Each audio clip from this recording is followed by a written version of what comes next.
Hi, hello, William. My name is Taylor. I am doing your discussion board reply this week. Hope you are doing well, staying safe. Hope, excuse me, hope if you do celebrate Thanksgiving, if you're in America, hope you and your family are having a good Thanksgiving holiday. I'm going to jump into this reply here. I loved your post about social pressures. I first want to say thank you for sharing your story and being so honest about um, you struggling, kind of going through alcohol, having different struggles and social pressures with alcohol and drugs and things like that. I personally have not gone through that, but my wife has had family gone through it, and I've had friends that have had serious difficulty with substances. So I am grateful that you're in a place where you are sober and all those things, but it can be, with the social pressure thing, it can be super difficult. I love what you said about how in high school it's such a specific thing. I feel like on one level high school is such a representation, heightened representation sometimes, of like social pressure. Like it literally is like, you can look one way and there's people doing, one thing, drugs, alcohol, whatever. Another way, there's people, partying and doing or, whatever it is, there's a pressure, especially as an adolescent, to do whatever, who you think, whatever the cool kids are doing. Dressing, the way they're eating or not eating or whatever. There's just so many things to it.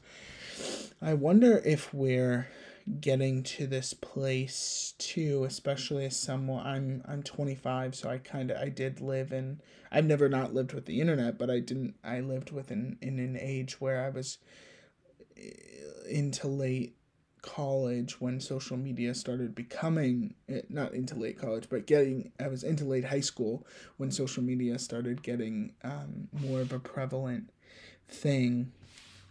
And I wonder, I'm sure there are many aspects of how social media has not made social pressures any better.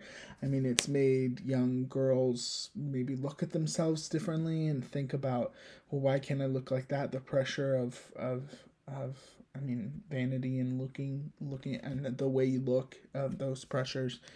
But I also wonder too, I feel like social media in a way has allowed us to discuss social pressures in a different way. And also, I think maybe social media generation is a little more self-aware of those social pressures and just don't really care about it. I think there's kind of two sides to it. I think definitely they're definitely heightened on one side with the incrux of social media, but I wonder if just people are more aware of it because mental health in general is much more a conversation now than it ever has in the past 30 years.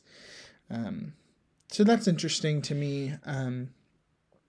I also find it fascinating that really social pressures don't really change. They're just different. The feeling of it doesn't change, but it just kind of grows into different things as you grow up into adulthood.